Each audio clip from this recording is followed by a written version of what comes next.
Well, good afternoon, good afternoon. Boy, we got a hot one. I've got the shade cloth hanging down to protect everything. We're already at 93 degrees in the shade here. I'm just out feeding and feeding and feeding. We've got some rain coming. That's good news. Not a drop so far, but today is Tuesday, and I think on Thursday, Friday, and Saturday we've got a 100% chance all 3 days. So we should get the rain barrels all filled up, and it should be quite the weekend. It should be quite the extravaganza. Lots and lots of crazy watering, lots of feeding, lots of eating. Just quite the wet, wild time here this weekend. But I'm looking forward to it. Oh, I'm looking forward to it. Plants are doing great. They're just growing, and I'm just trying to feed them and keep up with them.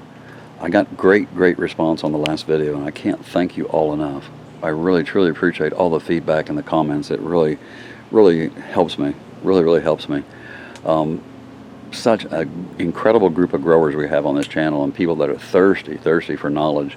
You know, there's nothing hard about growing orchids. Orchids are simple to grow. The hardest part about growing orchids is filtering through all the bad information out there, isn't it? To me, it is. You know, even when you Google certain things, you have to go through all this advertisement and all these false orchid myths and repetitive just crap. That's just continually repeated that as a new grower, somebody that's only been growing orchids for a couple of years, myself, it's hard. It causes setbacks. It causes doubt in your mind. It causes you to not, it just creates difficulty in trying to do something that you're supposed to be and having a good time at it, enjoying. And I'm sure there's a lot of other people feel the same way. It doesn't have to be this hard. Just give us the facts and we'll make the summations. We'll make the decisions ourselves, but just give us the simple facts. Too much opinion and too much orchid myths that have been repeated that aren't true, don't have any factual basis at all. And I think that hurts growers. It really does. I'm not trying to get on my soapbox, and I sure have this morning, or this afternoon, but anyway, they're growing strong. I'm feeding. I've got some nutrients mixed up over here, and thought I'd touch base on a couple of things. Just growing like crazy. I've mixed up new nutrients and tossed the old stuff, and I wrote it down again. People seem to like that, and I think it'd be nice to kind of track it as we go along here. Let me show you what's going on now. Sorry about that. Anyway, that's what I'm feeding right now.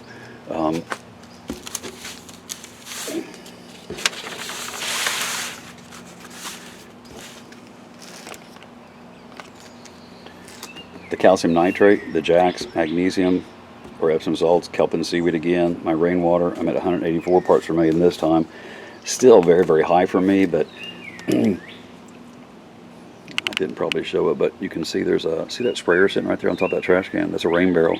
But that's a 1 gallon sprayer. What I do is I fill it up with the nutrients that are in this container right here.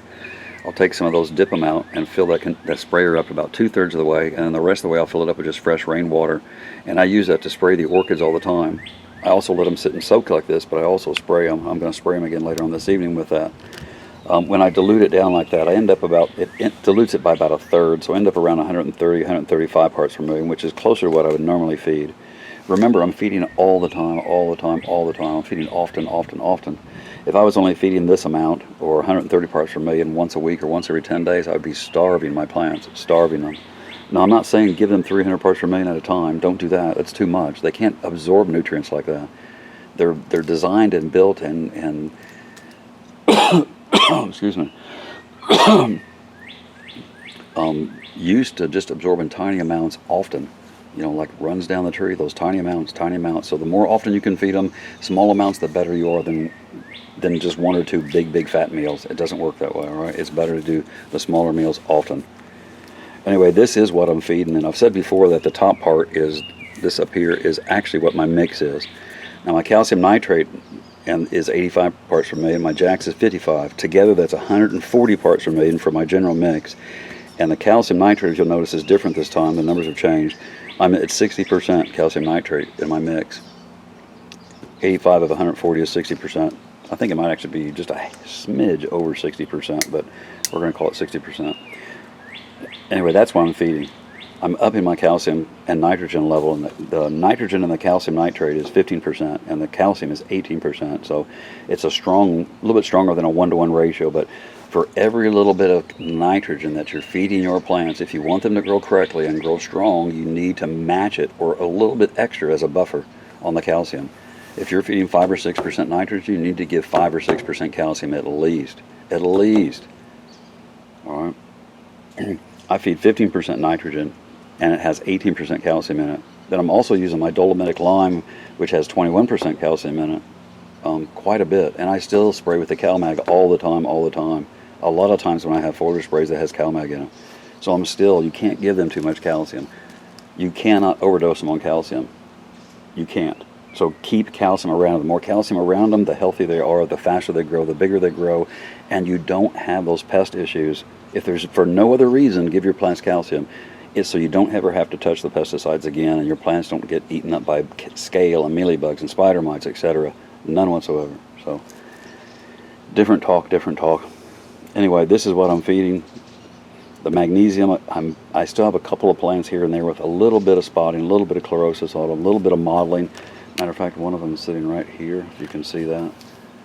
A little bit of spotting on the leaf, see it like that? It's a lot better, It's a lot darker green, but it still has some mottling on it. The one behind it was the same way, and it's a lot better. So they are changing. They're heading in the right direction. I don't think they're going to turn yellow and come off. I think they're going to turn green and be just fine again. That particular plant is RLC, Volcano Queen, and it bloomed so heavy all winter long. These big, thick, full Cattleya type blooms, those great big, loud, blousy type blooms, and I'm sure it just kind of depleted its reserves a little bit, so we're just pumping it back up slowly. Anyway, this is what I'm feeding. My rainwater is 4 parts per million. I'm at 184, and that's what we're doing right now. A little bit of change, one of the things I get asked all about all the time is, I end up re-explaining some things and re-explaining things, and I love doing that. I think the more you understand something, I think the better you can utilize it with your own collection. We're talking about growing the orchids here. Talking about those hormones again and that cycle of the auxins and the cytokinins. Let me explain that again, and maybe this will help you in a little bit. And forgive me for my abilities here.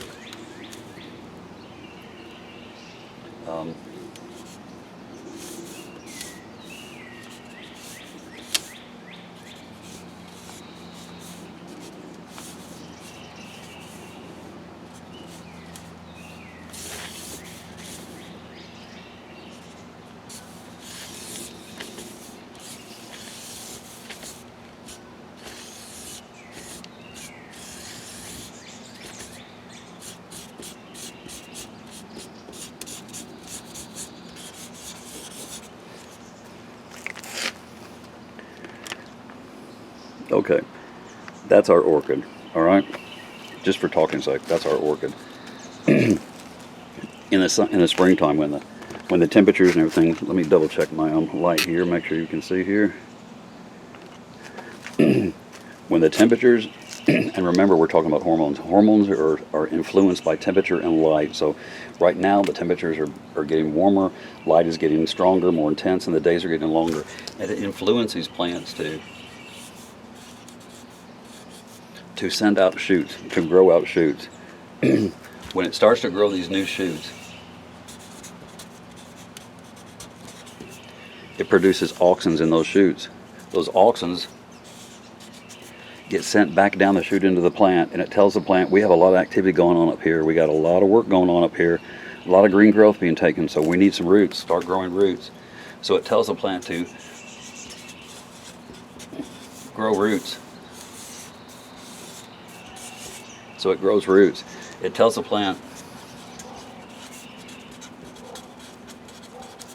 thickness to grow the roots thick, depending on how much energy it needs, how much nutrition it needs to pull in. It tells it controls thickness.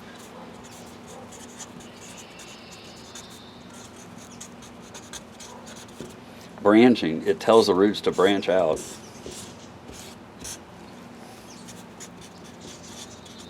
And it tells it to grow tips.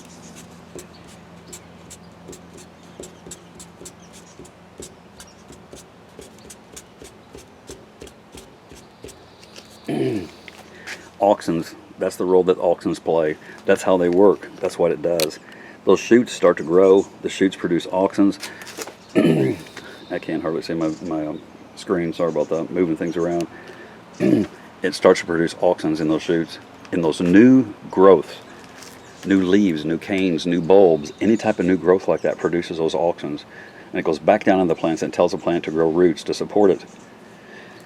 Down in the root tips, as the auxins are telling it to grow root tips, down in the root tips,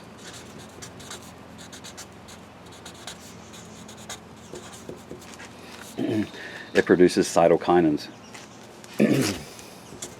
This is another hormone. Cytokinins are responsible for cell division and shoot multiplication.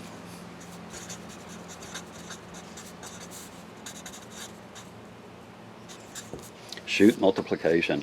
So you end up with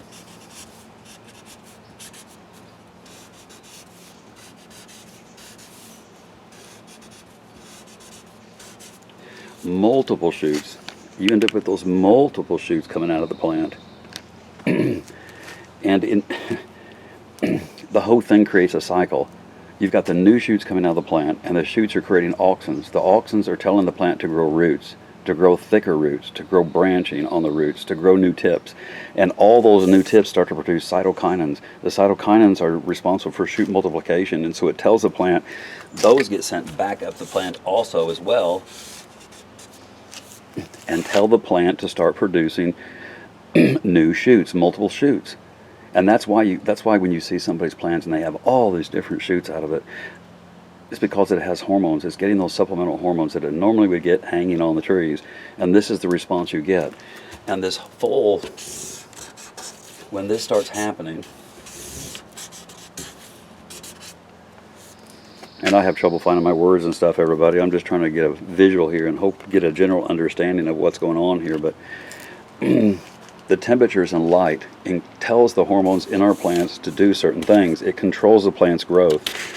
When they start to grow those shoots, it produces auxins. The auxins tell it to grow roots. It tells it to grow thicker roots. It tells it to grow branches on the roots. It tells it to grow new tips on the roots.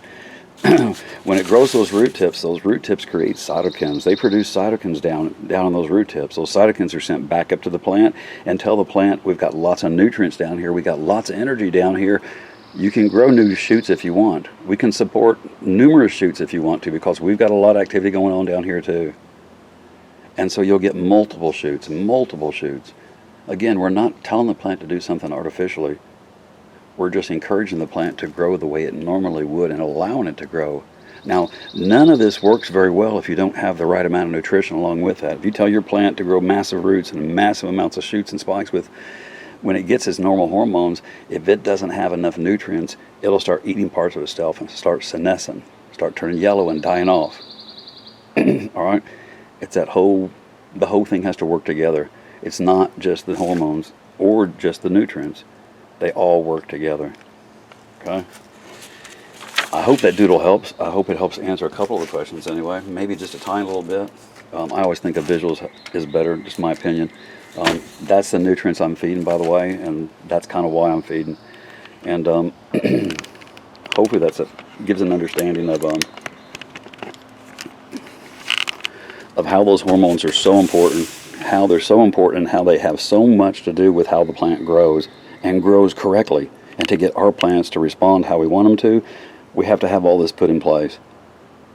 You have to remember that these plants naturally get this stuff in their normal environment. So, crude drawing, crude doodle, crude way to explain it possibly, but I'm trying to get a visual in your head. I think the more we get visuals in our heads, I think the better we can do. Again, a lot of smart people on the channel. I think if we just give you guys information, you guys will make the decisions on your own. Hormones. You get that response, and you have to remember there's some plants, I think, that in our collection, some plants need more hormones than others. Phalaenopsis, Vandas, I think without a doubt, are high hormone requirement plants. They don't have canes and bulbs and reservoirs for them to hold nutrients in, also to store hormones in. If you take a Vanda, I don't have many Vandas, but I'll show you like this one, for instance. And my Vandas do well for me. They do well for me. They grow well. They grow well. They're going to do better, I think, now because I'm starting to get a better understanding. But these are plants that, you would never see this kind of plant out in the open. It would always be under a tree or attached to a tree, right? I think that's a sign that its dependency on hormones and dependency on that type of stuff is even more important to it. Some plants will venture away from the trees and become terrestrial or set out more a little bit farther out in the open and don't depend on them quite so much. A Vanda, I don't think, is like that, especially with their lack of bulbs and canes and stuff to our store. If you see the root growth, like I was talking about, you'll see it on old, like what you would almost consider to be dead roots, and you'll start to get all those little red and green. This one even has green, both of them, green and red little pinky toes. But all those new little root tips will start to come out. It's only been a few weeks of kelp and seaweed on these guys, but you can already start to see the growth on them and how it's triggering them to put those roots out. And then I'm sure after it starts producing a lot of roots, I'm going to see a bunch of new growth on the top, right? It's going to produce those cytokinins and tell it to start growing more growth on the top. So, and we'll get that full circle going. Anyway, I'm out here just taking a look at the plants, going to water a few. Again, trying to be an observant grower. Pay attention to how they're doing.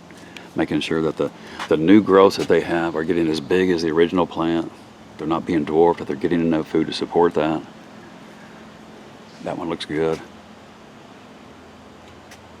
Maxillaria's got to get watered today. It's on the list, I believe. I think this is another one that's misunderstood.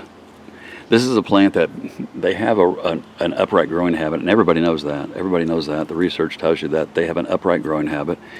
But what you don't hear about is the roots that grow down through those upright stems that they grow. In those paper sheaves, the roots are all the way down up and through those. And if you peel those paper sheaves off, you will damage the root mass on these guys, and they will set back bad. It will either kill a plant or set it back very, very bad.